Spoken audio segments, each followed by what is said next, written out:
Salut les You-pâtissiers, salut les You-pâtissières. Aujourd'hui, je te propose une vidéo un petit peu spéciale. J'ai récemment participé au grand concours national du cake de voyage organisé par la très belle association Les Pâtissiers dans le Monde, dans lequel j'ai présenté une recette de famille, le cake de voyage aux amandes, à l'orange et à la fleur d'oranger de ma grand-mère. Ce cake a beaucoup séduit le jury lors de la demi-finale. Le jury a trouvé mon cake surprenant et rafraîchissant. Il a été retenu sur 42 dossiers au départ en catégorie professionnelle. Pour la finale, l'épreuve s'est corsée. Il fallait présenter le cake accompagné d'une boisson qui devait s'accorder parfaitement avec le cake. Et si je suis quand même restée sur le podium, troisième finaliste, c'est sans doute grâce à la boisson qui a fait l'unanimité auprès du jury, qui a demandé de nombreuses heures de travail pour la mettre au point. Cette boisson était une eau rafraîchissante à la menthe avec un glaçon parfumé à l'eau de fleurs d'oranger qui devait diffuser son arôme au fur et à mesure de la dégustation. Les chefs ont beaucoup apprécié la boisson et ont décidé de me classer quand même troisième en finale sur 42 dossiers au départ, malgré l'erreur fatale, impardonnable que j'ai commise et que vous ne devez absolument pas refaire à la maison. Les chefs prennent le temps de nous expliquer cette erreur dans cette vidéo. Alors si tu veux découvrir cette recette du cake aux amandes, à l'orange, à la fleur d'oranger de ma grand-mère, ainsi que la boisson qui l'accompagne, je t'invite dans mon atelier pour réaliser cette recette pas à pas. Une recette facile à faire à la maison, même pour un débutant, avec des ingrédients très faciles, des ingrédients que tu peux trouver n'importe où que tu sois dans le monde. Tu as juste une chose à faire, c'est de cliquer sur le lien juste ici en dessous de la vidéo. En attendant, si tu souhaites participer au concours pour l'année prochaine, je te laisse découvrir la vidéo. À tout de suite.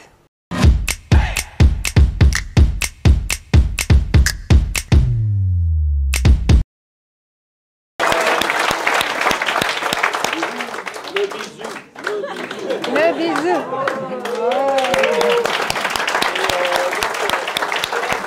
À partir du mois de novembre va naître une branche pâtissier dans le monde amateur. Alors voilà, Jean-François Devineau, je tenais à vraiment vous remercier pour ce concours et de permettre à toute personne, particulier ou professionnelle, d'y participer. Surtout quand on voit ce jury d'exception. On a vraiment, vous avez présenté tout à l'heure un jury juste exceptionnel. Merci beaucoup déjà, merci pour Merci Aïda. ce travail.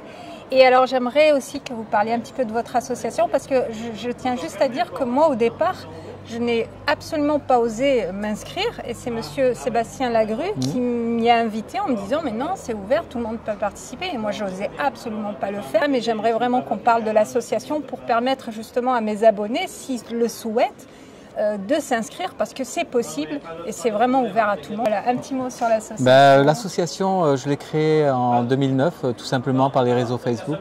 D'accord. Donc j'étais un jour à Taïwan, il faisait mauvais temps et il m'est venu à l'idée, comme je fais beaucoup de masterclass dans le monde entier, donc pour l'entreprise Ravi Fruits dont je suis le corporate chef. Donc j'avais décidé de créer, je rencontrais beaucoup de chefs à l'époque et qui me disaient ouais on est un petit peu isolé dans tel pays, dans tel endroit, etc.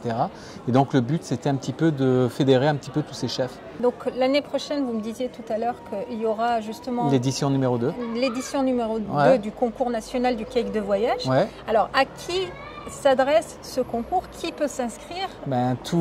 J'irai tous les amateurs, donc les non-professionnels qui aiment faire des gâteaux de voyage, en respectant le règlement qui leur sera adressé quand ils poseront candidature. Donc en fonction de cette candidature, une sélection sera faite d'une dizaine de finalistes. D'accord. Donc la sélection se fait par le président du jury, Pascal Moïnes, qui est meilleur ouvrier de France pâtissier et champion du monde de pâtisserie. Et à partir de là, les 10 sélectionnés enverront leur gâteau de voyage par la poste. D'accord, par la poste, oui, puisque c'est un gâteau de voyage. Ouais. Ça, bien sûr, ouais. Un gâteau de voyage. Comment on fait les autres candidats, tout le monde, parce que moi, je l'ai apporté sur place. Alors tout le monde multiplie d'imagination, donc ils sont dans des emballages protégés. Il y en a qui ont mis. Et ils sont tous bien arrivés. Tous bien arrivés. Donc voilà. Donc on les déballe devant le jury. Et après l'année prochaine, donc comme on a eu une mésaventure avec les 5e candidats en pro et en amateur, il y en a un qui s'est désisté avec une raison peu logique, donc chez les professionnels, donc on était un petit peu déçus. Par contre, malheureusement, avec les circonstances de grève qui actuellement, l'amateur n'a pas pu venir pour des raisons de transport. Donc voilà, il s'est retrouvé sanctionné à cause des grèves. Donc il n'a pas pu participer, mais l'année prochaine, on fera sur les 10 candidats sélectionnés en finale, on en sélectionnera 6 pour la finale. D'accord. Voilà. Et on peut être n'importe où dans le monde, s'inscrire? Non, en France. Ah, juste en France. En France. D'accord. Et n'importe où. C'est un concours national. Et ça sera toujours sur Anglette? Ça sera toujours sur Anglette. Donc dans le 64, on le rappelle, dans les Pyrénées Atlantiques, Pyrénées-Atlantiques. Dans le 64. Donc voilà, si vous êtes du nord de Paris, donc de toute façon, on a vu, il y a plein de participants qui sont venus de très loin. Au départ, on a eu sur les dossiers qui nous sont arrivés pour un petit peu de candidature avec les photos et la recette, on en a eu de toute la France. De toute la France. Donc comme quoi c'est possible. Donc il ne faut pas hésiter, parce que moi j'avais vraiment hésité. Et vous voyez, aujourd'hui, j'ai fini, pas finaliste, mais troisième. Vous étiez finaliste troisième. Troisième, donc troisième sur, là pour cette première sélection, sur plus de 40 dossiers, donc c'est beau. Oui, c'est vrai que moi j'en suis très fière, parce que je suis surtout très fière parce que j'ai énormément travaillé dessus. Il y a quand même du travail, il ne faut pas se le cacher, on n'arrive pas comme ça. Moi j'ai énormément et j'ai tout donné. Après, voilà, c'est toujours un concours. Il faut un gagnant. Il y a des circonstances qu'on ne gère pas, on ne peut pas tout gérer, on fait des erreurs. Voilà, moi j'ai fait une erreur. C'est une belle expérience. Et pour l'année prochaine, c'est une expérience, une erreur que je ne referai pas, ça c'est sûr. Mais déjà troisième, pour moi c'est déjà super. Enfin, je suis très contente. Ça c'est important. Et c'est pour ça que aujourd'hui dans ce concours, moi je tenais à avoir un petit peu un jury, un petit peu de tout niveau aussi, parce qu'il n'y avait pas que des meilleurs voyageurs de France, il y avait aussi d'autres personnes, masculins, féminins. Il n'y avait pas que des très grands chefs. Il y avait de tout. Il y avait de tout, et c'est ça qui est magnifique.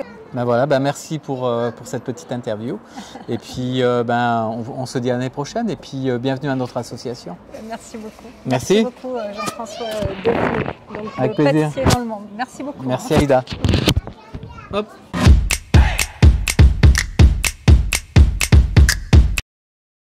Donc Yannick Maury. Donc j'ai été sélectionnée pour la première sélection. Donc j'avais présenté ce cake de voyage. C'est ça, en demi-finale. En demi-finale. Alors c'est un cake à la fleur d'oranger, un cake à l'amande, à l'orange et à la fleur d'oranger. Et donc vous aviez beaucoup aimé le cake. Oui, l'association était surprenante mais très rafraîchissante. Très rafraîchissante. Et après, donc là, c'était la finale. C'était la finale. Alors, vous avez corsé un petit peu le concours. Oui, voilà.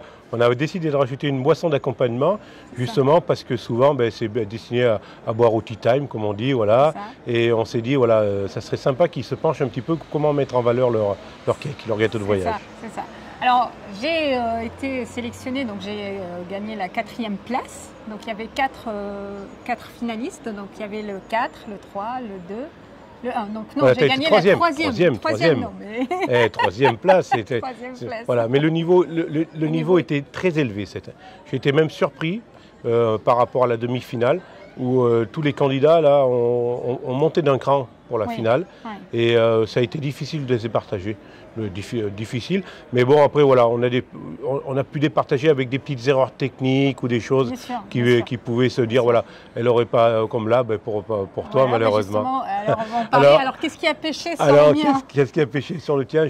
Donc ça a été la forme en fin de compte que tu as voulu prendre pour le cake, qui en fin de compte a diminué le diamètre et donc on a perdu beaucoup en moelleux en fin de compte. Le moelleux qu'on avait trouvé à cette demi-finale et là on l'a trouvé très dense. Et donc on perdait un peu tout ce charme en fin de compte. C'est ça, donc c'est une expérience à retenir. Ne jamais changer de moule à la dernière minute parce voilà, que disons que ça voilà, avait bien marché pour le premier moule. C'est ça. Allez, après on peut revoir un tout petit peu le décor, par exemple comme on t'avait dit, voilà, la pâte à sucre peut-être pas, la pâte d'amande c'était nettement meilleure. Mais voilà, s'il y a quelque chose qui match, comme on dit, voilà, faut éviter. Faut éviter de changer. Et c'est vrai que j'ai fait cette erreur, j'ai voulu bien faire, peut-être trop bien faire, et donc j'ai changé de moule. C'est souvent le cas, c'est que voilà, on veut montrer sa valeur, comme on dit. Voilà, on a un très beau jury, hein. C'est un très beau concours, et donc il faut que ça serve d'expérience justement. Et tu vas revenir de façon beaucoup plus forte l'année prochaine, de toute façon.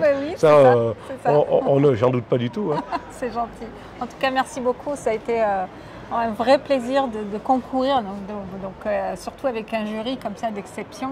J'ai pris énormément de plaisir, j'ai beaucoup appris aussi, et puis ça m'a permis aussi de faire une belle rencontre, parce que ça, j'ai rencontré mon primeur du quartier, donc, que je ne connaissais pas.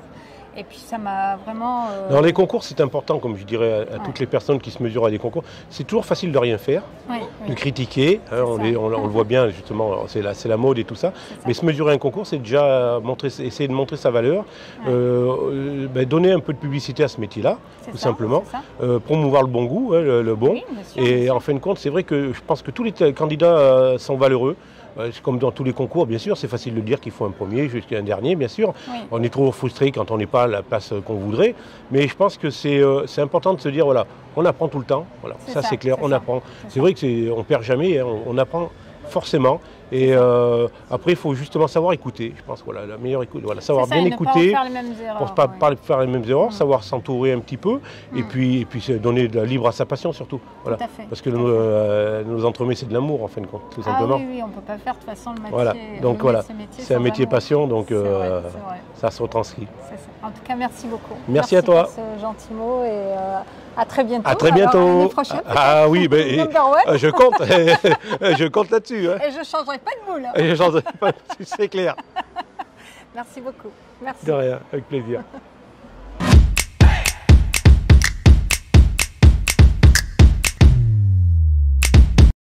Ça m'a pris 20 ans à comprendre ça. Quand c'est trop bon, quand c'est trop beau, c'est pas bon.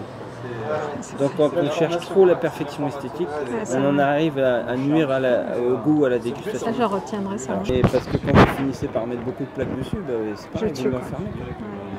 C'est ça. Alors justement,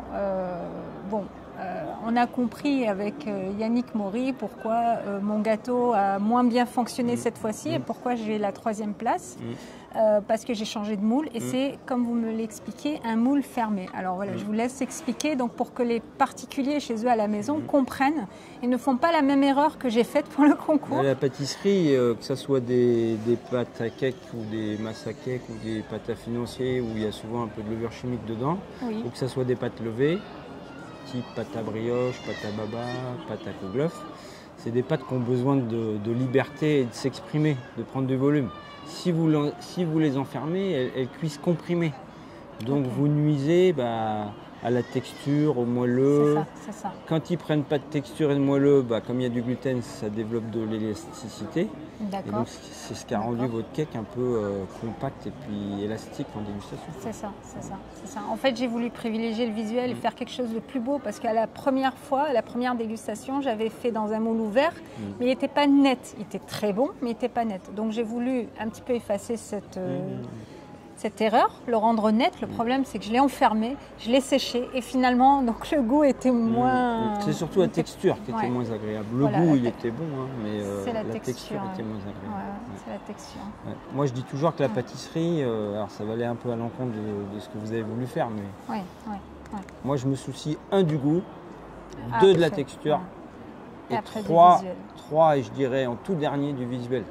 Bien sûr, il ne faut pas se servir des tas de boue et puis il faut que ça soit... mais d'abord le goût. Alors les gens disent beau. Beau, je ne sais pas ce que ça veut dire, moi.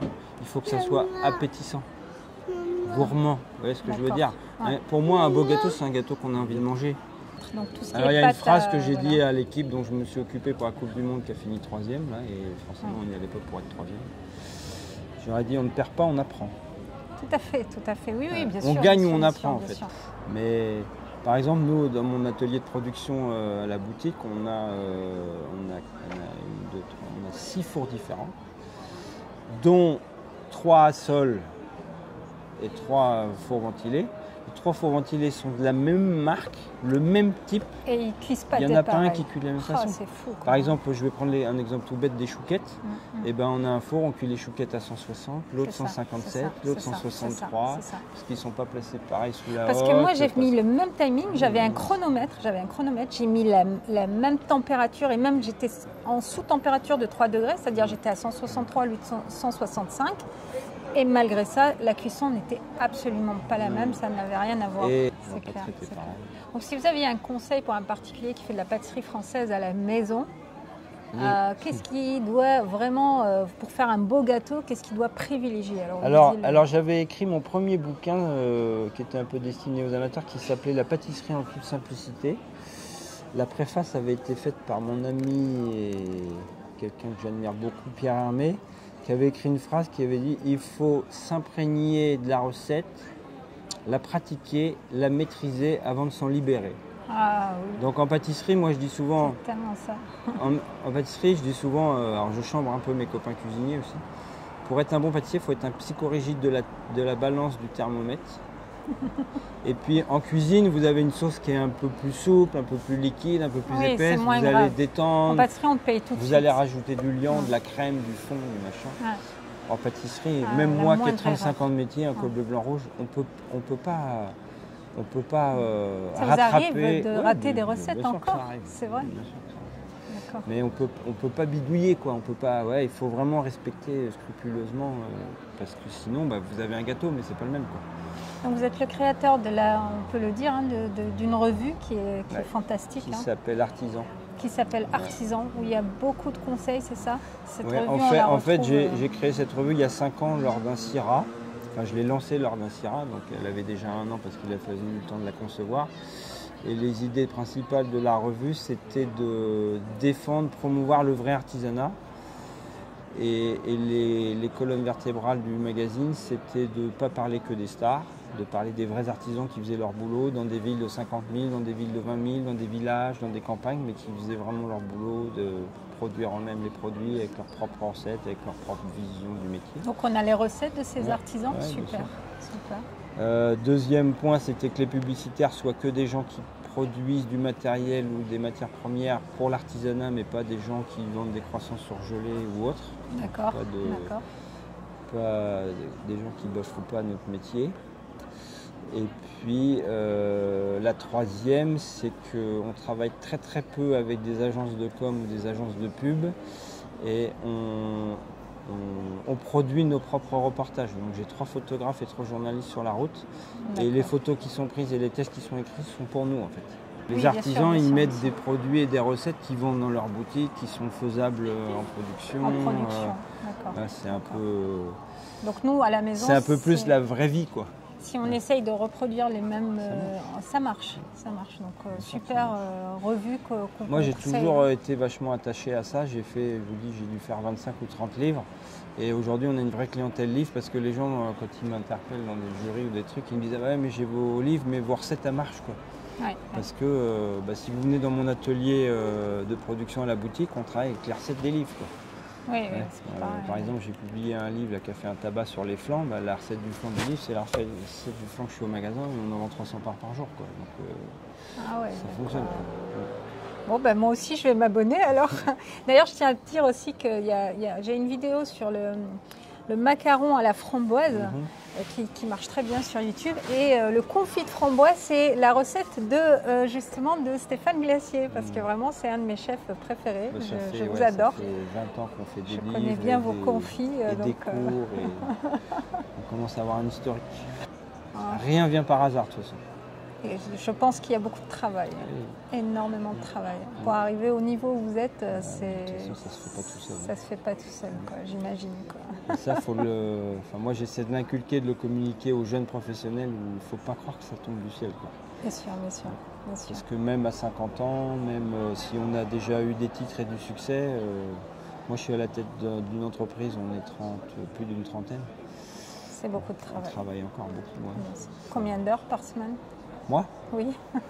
Incalculable. Entre 18, 15 par jour. Par jour. Oui. Par jour, ouais, je dirais les 90 la semaine. Oui, c'est ça. C'est ça. Donc vous n'allez pas aimer la retraite, vous, plus tard. Il faut que je la prépare parce que sinon le choc risque d'être violent. Ouais, c'est sûr. Bon, en tout cas, merci beaucoup. Merci. Merci de nous avoir voilà, un petit peu donné des petits conseils et tout. Et puis merci pour tout, merci pour ce concours. Merci. Merci beaucoup. Merci.